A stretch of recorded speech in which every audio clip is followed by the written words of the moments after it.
महाराज जी, एक विधवा स्त्री की क्या दिनचर्या होनी चाहिए ताकि वो श्री जी को प्राप्त कर सके? क्या एक जैसे साधु की दिनचर्या होती, विधवा होना कोई मतलब दुर्भाग्य नहीं है मेरी समझ में, क्योंकि मृत्यु लोक है।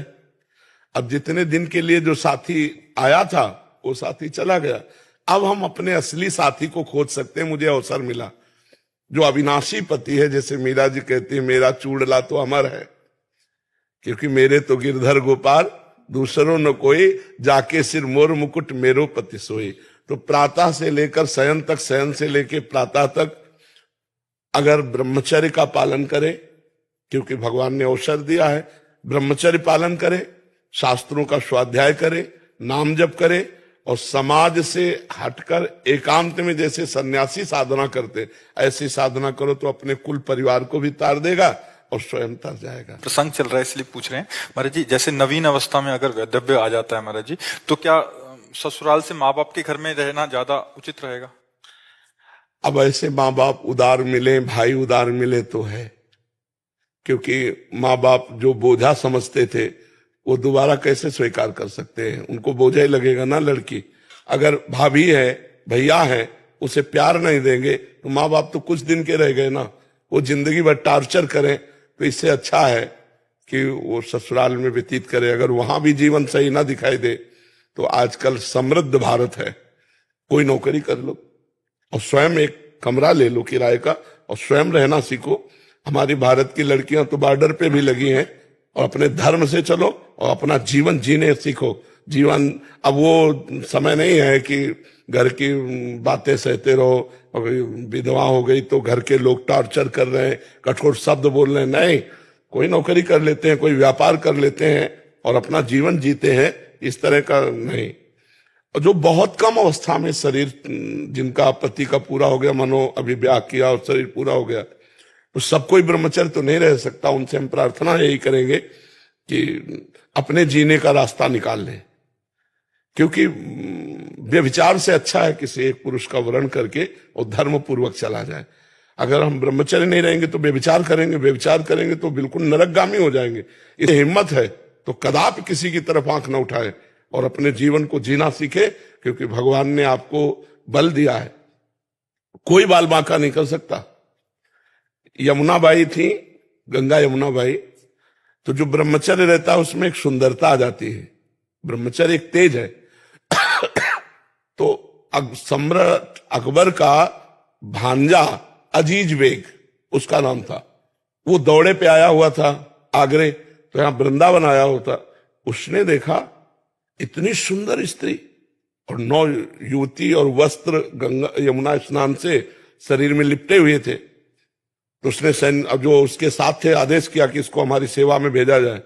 बोले नहीं, ये तो संत हैं, कोई संसारिक पुरुष नहीं है, ये नहीं आएंगे। अब उसका मन गलत हो चुका था, वो पदवी पे था। तो उन्होंने कहा अगर आप किसी भी तरह का शासन प्रयोग करते हैं तो समाज बिगड़ जाएगी। तो 2 वेश्याएं उसने खरीदी और कहा, परिचय दिया कि उनको किसी भी तरह छल के द्वारा हमारे पास लाओ। और वैश्याओं ने साधु वेश धारण किया। रसिकानंद वाले में पूरा चरित्र है। अब उनके पास जाने, साधु वेश का तो आदर किया जाता है, मतलब कोई भी कैसा भी हो साधु वेश में आए तो उस वेश का आदर किया जाता है। प्रणाम नमस्कार, बैठी, थोड़ी देर भगवत चर्चा हुई, चली गई। 4-6 दिन रोज आने लगी, फिर एक दिन नहीं आई, फिर दूसरे दिन गई। तो पूछना बनता है ना, बोले सखी आप कल नहीं आई थी? तो उनका हमारे यहाँ बहुत बड़े संत आए हैं, तो उनकी सेवा में बिजी थी, थोड़ी छुट्टी लेकर मैं आपसे मिलने आई हूं। उनका संत आए हैं? बोले बहुत बड़े संत है, रात दिन भजन में लगे रहते हैं, आप चलेंगे दर्शन करने? उनको वैसे तो वृंदावन से कहीं जाती नहीं, पर मथुरा की बात है, मथुरा में टिका हुआ था वो, तो चल सकती हैं। तो उनका फिर चलो। अब उनकी तो बात बन गई, पैसा इसी बात के लिए थी, वो नाटक करके उनको वहां महल में, तो उनका संत यहां, तो उनका हाँ, तो उनको लगा कि संत है, चाहे महलों में रखो चाहे झोपड़ी में, उनकी क्या स्थिति हो, तो महापुरुष होते हैं। और जो ही अंदर गए तो बाहर से उसने दरवाजा लॉक कर दिया। तब उनको लगा कि कुछ गड़बड़ है क्या। अंदर की तरफ देखा तो बादशाह का भांजा। तो तुरंत अंदर से भगवान का चिंतन किया, प्रभु में फंस गए।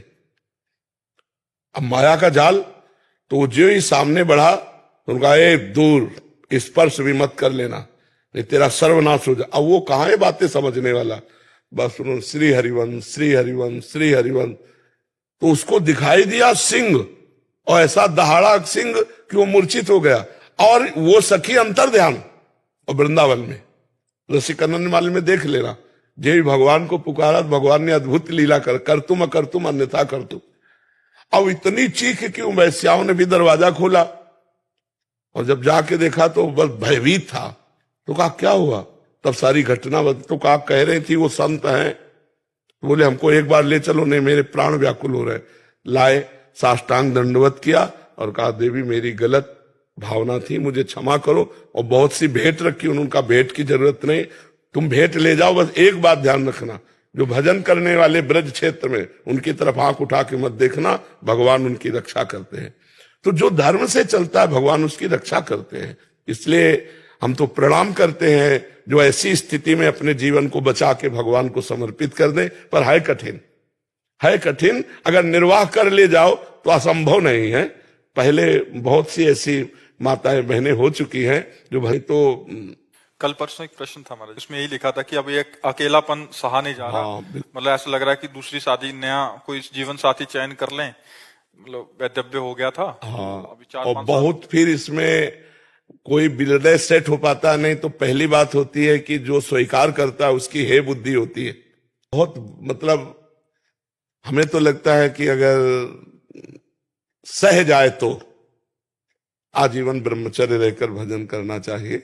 कितने बच्चे बच्चियां भजन कर रहे हैं जिन्होंने ब्याह ही नहीं किया है, और 18, 16, 15, 25, 24 सब नौजवान हैं, और सब हाथ में माला, कंठी, तिलक, किसी को देखेंगे भी नहीं, किसी को देखेंगे भी नहीं।